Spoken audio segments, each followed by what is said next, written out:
Korupsi adalah kejahatan yang luar biasa, yang menghambat pembangunan, bisa merusak perekonomian bangsa, dan juga bisa menyengsarakan rakyat. Kita tahu di negara kita, periode 2024 sampai 2022, sudah banyak sekali dan menurut saya terlalu banyak pejabat-pejabat kita yang sudah ditangkap dan dipenjarakan. Tidak ada negara lain yang menangkap dan memenjarakan pejabatnya sebanyak di negara kita Indonesia. Jadi jangan ditepuk tangani. Catatan saya, 2004 sampai 2022, yang dipenjarakan karena tindak pidana korupsi. Ada 344 pimpinan dan anggota DPR dan DPRD, 344, termasuk ketua DPR dan juga ketua DPRD. Ada 38 menteri dan kepala lembaga, ada 24 gubernur, dan 162 bupati dan wali kota. Ada 31 hakim, termasuk hakim konstitusi. Ada 8 komisioner.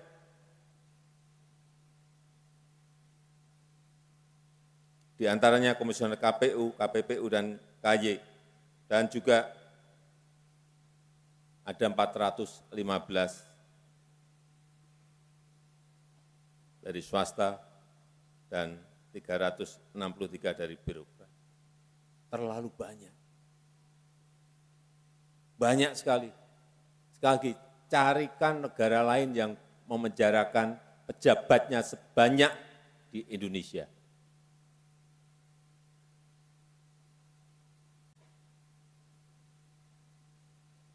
Dengan begitu banyaknya orang pejabat yang sudah dipenjarakan, apakah korupsi bisa berhenti?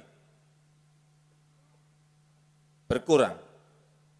Ternyata sampai sekarang pun masih kita temukan banyak kasus korupsi.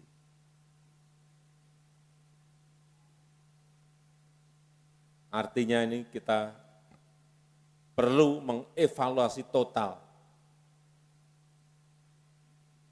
Saya setuju tadi yang disampaikan oleh Bapak Ketua KPK, pendidikan, pencegahan, penindakan, ya, tapi ini ada sesuatu yang memang harus dievaluasi total.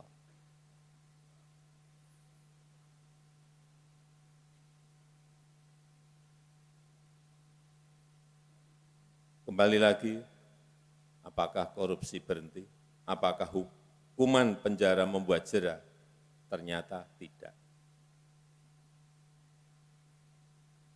Karena memang korupsi sekarang ini semakin canggih, semakin kompleks,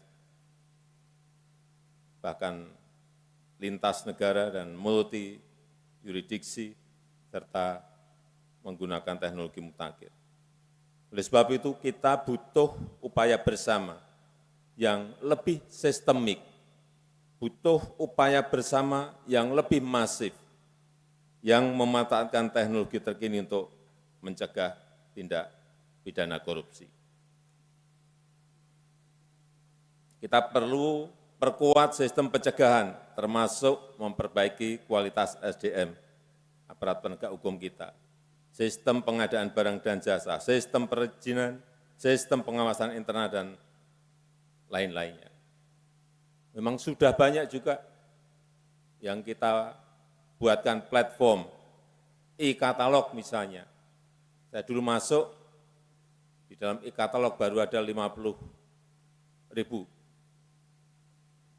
barang yang dimasukkan. Sekarang, saya tadi pagi minta laporan dari Kepala LKPP, sudah 7,5 juta barang yang masuk ke e-katalog. Ini lompatannya sangat cepat sekali.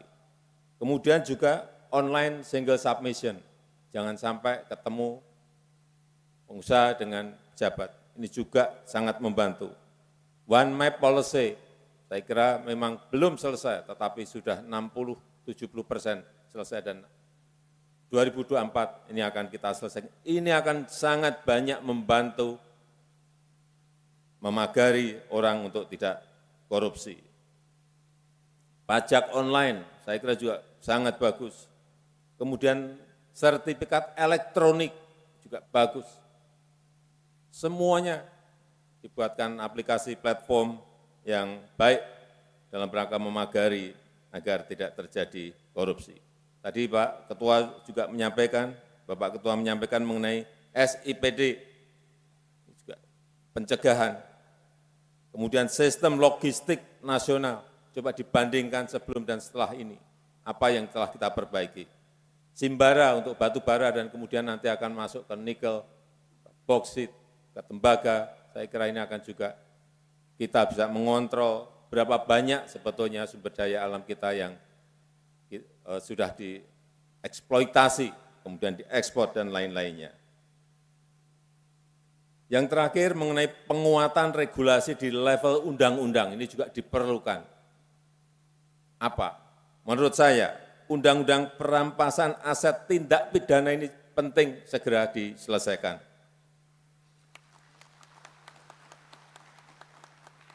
Karena ini adalah sebuah mekanisme untuk pengembalian kerugian negara dan bisa memberikan efek jera.